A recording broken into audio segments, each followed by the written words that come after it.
Contohlah kan, Allah Ta'ala cabut nyawa kita masa tengah dengar kuliah. Ingatkan lolap sampai ke isyak tak sadar. Kan? Leno waktu tidur rupa dah jiun. Inna lillahi wa inna ilaihi raji'un. Panjang cerita. Ya Allah, dia meninggal dunia waktu dia tengah-tengah kuliah. Ya, baik waktu arwah ni. Nampak? Kan? Masa bila dia meninggal? Dia meninggal tengah bersiap nak pergi surau. Orang tahu nak siap pergi surau. Kan? Dia meninggal bila? Baru balik tang surau pun elok. Bila meninggal dia baru bersiap nak pergi karaoke. Kan lain cerita tu. Kan? Macam tu lagi. Senang faham macam tu kan. Jadi apa yang Imam Al-Ghazali beritahu kita, tujuan hidup yang pertama, Imam Al-Ghazali mengajar kita tentang tujuan hidup, apa sebenarnya yang mesti kita capai dan perlu kita bersungguh-sungguh mengejarnya semasa hayat kita di dunia ini. Itulah kebahagiaan abadi di akhirat. Kebahagiaan abadi di akhirat tidak lain adalah syurga Allah, iaitu kita mendapat tempat di dalam syurga Allah sekaligus kita bebas dari dihumban ke dalam neraka. Apa yang disebut oleh Imam Al-Ghazali dalam tulisannya itu sebenarnya merupakan mutiara hikmah yang ditimba dari Al-Quran. Antaranya firman Allah Subhanahu wa taala dalam surah Ali Imran ayat 185, tiap-tiap yang bernyawa akan merasai mati. Dan sesungguhnya pada hari kiamat akan disempurnakan balasan kamu. Ketika itu siapa yang dijauhkan dari neraka dan dimasukkan ke syurga, maka sesungguhnya dia telah berjaya. Dan ingatlah bahawa kehidupan di dunia ini meliputi segala kemewahannya dan pangkat kebesarannya. Tidak lain hanyalah kesenangan bagi orang-orang yang terpedaya. Kok dia rasa selesa, banal, senang mana. Contoh kita naik kereta kan, nak pergi utara. Singgah ke RNR Tapah. Lawa botol tompek ni. Dan ingat nak buat rumah lah sini. Cuba fikir. Ada tak orang buat rumah ke RNR? Tak ada. Sebab dia tahu tu sementara. Kan pergi gilo kan. Tempat hentian tu. Lawa macam mana pun. Dia tahu tu tempat persinggahan. Kalau naik bas ekspres kan. Dulu saya ingat lagi. Kalau nak turun pun kadang takut lah. Takut kena tinggal. Buat tiba-tiba bang air sakit paut lama pula kan. Wih, ni dah jalan ke tidak bas ni. Patut lagi sampai dia naik. Rupa bas lain. Kan, kadang macam tu lah. Orang semua tahu. Tak ada siapa pun yang berhasrat nak menetap di situ. Tak ada. Aku ingat aku nak beli rumah lah. Kat mana? Aku cadang nak beli rumah kat mana? RNR tu nampak ada. Tanah lapang. Tak ada. Situ hentian sementara sebab kita tahu kita nak teruskan perjalanan. Paling kuat pun kita minum air. Paling kuat pun kita buang air. Itu lah. Kan? Jadi kalau orang rasa senang dan gembira mana, maka orang itulah orang yang terpedaya. Kan? Allah sendiri menyebutkan sesiapa dijauhkan dari neraka dan dimasukkan ke dalam syurga, maka dia telah berjaya. Itulah kejayaan sebenar bagi kehidupan kita, kejayaan yang tidak ada lagi kegagalan. Dalam syurga tu tak ada kira kegagalan.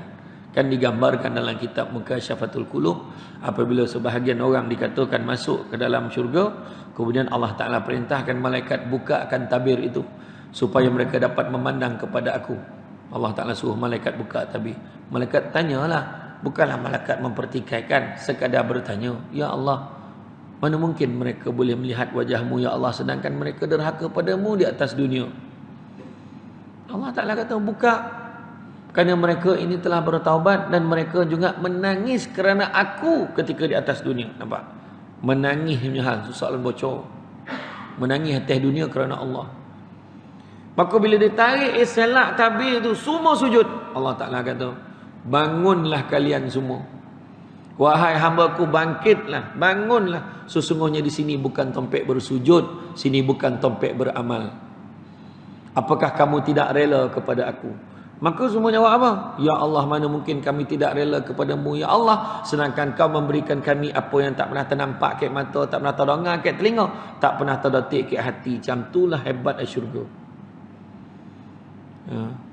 Sujud semua automatik, bangun. Ni bukan tempat sujud, bukan tempat beramal. Syurga tu dah tak ada kegagalan. Kau berdosa mengumpet, tak ada. Dalam syurga mengumpet lah. Mengumpet sampai tidur, tak apa.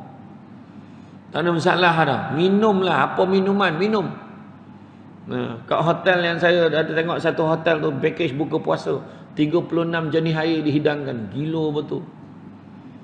Lepas minum 36 tu langsung lupa nama dia siapa. punya banyak air kan. Kombong kan. Tak nak bagi tahu dekat sana apa jenis air. Dalam sungai itu bukannya boleh minum, boleh berenang. Sambutlah segala jenis air yang tak kisahlah. Air apa pun minumlah, makanlah. Tak ada siapa nak larang. Kau ni beradab sikit, tak ada. Tak baca doa makan pun tak apa. Makanlah. Syurga. Kan? Masa tu tak ada siapa tanya. Siapa nak imam zuhur ni? Tak ada siapa tanya. Tak ada siapa. Asar dah masuk belum? Tak ada. Itulah syurga. Ya, tapi atas dunia ni adalah kerja kena buat kan. Dan begitu juga yang kedua, Imam Al-Ghazali juga mengajar kita bagaimana mencapai matlamat, iaitu dengan menunaikan hak dan tanggungjawab kita kepada Allah. Kena faham ya, hak tu, tanggungjawab tu kita, tugas kita kepada Allah. Bukan Allah nak mana pun, kita ni, kita yang nak. Manusia ni nak kerja 3 benda dalam hidup. Pertama, kerja apa yang disebut sebagai hidayah, supaya dapat beza mana buruk mana baik. Walaupun nama bini kita Hidayah, belum cukup dia dah. Silap-silap hidayah tu pun tak ada hidayah lagi. Tapi makna kata hidayah ni dapat beza benda buruk dengan benda baik. Orang yang tak ada hidayah, benda buruk rasa baik, benda baik rasa buruk. Pergi surau, tak nak lah, nanti pula cakap kat orang. Pergi surau cakap kat orang tu dia takut. Pergi kelab tak apa, kawan-kawan ramai, geng-geng, baru dia masuk dalam tim tu dia tu. Baiklah, dia ada orang pakai, orang kata ada member-member lah kan. Itu yang pertama. Yang kedua, kejalan maghfirah, keampunan daripada Allah. Sebab sesia hidup kita kalau Allah tak ampunkan dosa kita, sesia. Dan yang ketiganya, kejalah apa yang disebut sebagai rahmah. Sebab rahmat ni apa? Rahmah ni apa? Rahmah ni tiket nak masuk syurga ni. Allah bagi rahmat baru boleh masuk syurga. Dan nak dapat rahmat ni tak ada cara lain, menunaikan hak Allah tadi. Apa dia? Beribadah banyak-banyak kepada Allah. Kan? Kita dihidupkan Allah di atas muka bumi dengan mempunyai tujuan hidup yang ditentukan Allah, yaitu beribadatullah, beribadah dan mengabdikan diri kepada Allah, seperti mana firman Allah, wa ma khalaqtul jinna wal ins illa liya'budun. Dan ingatlah, aku tidak menciptakan jin dan manusia melainkan untuk mereka menyembah dan beribadah kepadaku. Surah Az-Zariyat ayat yang ke-56. Faham tak ni? Faham. Faham kan? Nampak macam monong ni, faham tak? Faham kan? Risaulah kan? Jadi sentiasa beribadat. Kau pakat ni 9 ni tak ada kan? Boleh kan? Boleh. Okay. Sentiasa beribadat dan menghambakan diri pada Allah, itulah hak Allah yang mesti ditunaikan manusia jika mereka ingin mencapai kebahagiaan abadi di akhirat, yakni mendapat syurga Allah yang penuh nikmat. Dan lebih memahamkan kita apabila membaca hadis yang diriwayatkan dari Muaz bin Jabal radhiyallahu anhu, yang menceritakan pada satu hari Nabi SAW pernah bertanya pada sahabatnya yang bernama Muaz. Dia kata, "Wahai Muaz, tahukah kamu apakah hak Allah yang mesti ditunaikan oleh hamba-hambanya?" Maka Muaz menjawab, "Allah wa rasuluhu a'lam." Hanya Allah dan Rasul juga yang lebih mengetahui. Lalu bagi dia menjelaskan, hak Allah yang mesti ditunaikan hambanya ialah mereka hendaklah menyembahnya tanpa mensyirikkan sesuatu pun dengannya. Bagi dia bertanya lagi, "Ma haqqul ibadi 'ala Allah?" Katakan, "Tahukah kamu apa dia hak hamba yang dijanjikan oleh Allah?" Maka Muaz menjawab, "Allah wa rasuluhu a'lam." Maka dia jawab lagi, "Allah dan Rasulnya lebih mengetahui." Lalu Nabi menjelaskan bahawa itulah dia yang tidak akan mengazab sesiapa yang tidak mensyirikkannya dengan sesuatu apapun. Hadis riwayat Bukhari dan Muslim. Maka jelaslah kepada kita bahawa kebahagiaan abadi di akhirat hanya akan kita perolehi seandainya kita terus mengabdikan diri kita kepada Allah, menyembah Allah tanpa jemu hingga tiba saat kematian kita. Kan? Hanya dengan itu saja kita akan selamat dari azab Allah dan nerakanya, dan kita mendapat tempat dalam syurga Allah yang kekal abadi. Ada orang tanya saya semalam, macam mana kalau kita buat masa ni, ada orang cakap masa ni dia buat masa dia nak fokus pada kerja dulu, dia kata. Kemudian nanti dah umur masuk 50 tahun, sampailah ke penghujung, dia kata. barulah dia nak fokus pada ibadah lebih daripada yang lain. Tu soalan dia tanya.